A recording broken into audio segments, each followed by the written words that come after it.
Hey, welcome back to Daily Flash. I'm Mitch English. I'm a dad. I have 4 kids. If you're a parent, you need to listen to this. Human trafficking is a worldwide problem, with the top 3 worst countries for origin of victims being the United States, Mexico, and Philippines. And it's not just sex trafficking. There's actually other forms of trafficking like labor. And while the majority of kids at risk are those in foster care or other parts of the system, adult migrants and any child can become a victim. The trauma of the pandemic actually has made our children even more susceptible than they already were. Dr. Dena Graves, she's founder, president, and director of M3 Transformations. It's an organization that trains people on how to keep our youth safe, and it also helps to heal those who have been victimized. Joins us now to talk more about this very important topic. Thank you, doctor, for joining us here. I mentioned there, the pandemic has made our kids more susceptible. How so? Yeah, so immediately when the pandemic broke out, predators on the dark web started strategizing on how they could use it to their advantage to prey upon our children. Had outstanding success with that, 97.5% increase in the number of online solicitations of children from 2019 to 2020. I'm sorry, did you say, give me that percentage again? That is huge.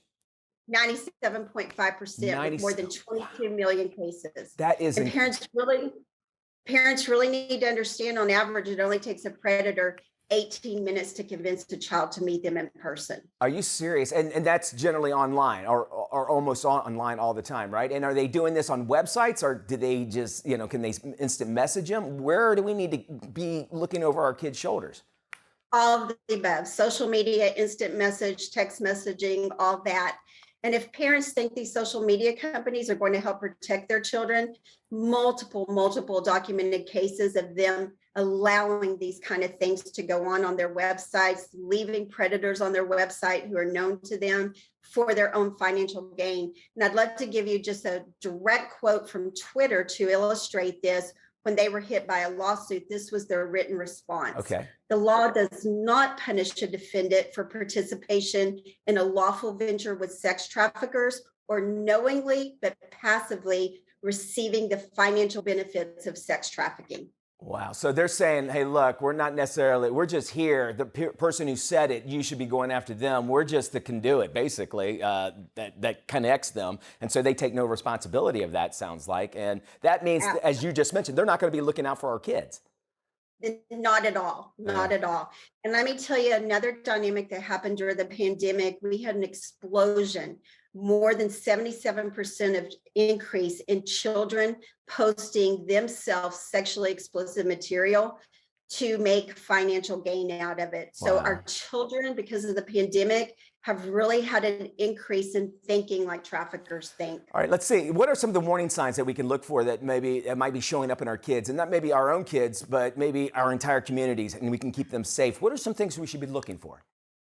Well, let me tell you first, we need to really get out of this mindset of looking at just generic red flags. We need to be looking at that specific child and our role in that child's life. The former trafficker I wrote the book with says all the time, we have to learn to think like a trafficker thinks.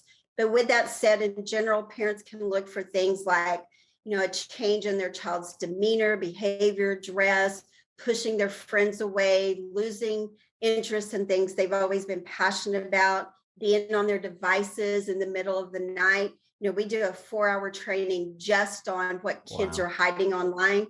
And again, if parents think their kids are not doing it, more than 70% of youth in one study said they intentionally hide things from their parents. Absolutely. All right, quickly, tell us about this book that was written with a former trafficker, and where can we go to get more information? Yeah, our desire is to keep kids from becoming victims of this crime, to keep them from becoming who Derek was, and to help them heal. So this book is based on his life. We intertwine evidence-based research with it, my experiences, solutions, concrete solutions with hope. People who've already read it say it's riveting. They can find it on our website on the Mind Games tab. All right, very good. M3transformations.com. Thank you, doctor, for joining us.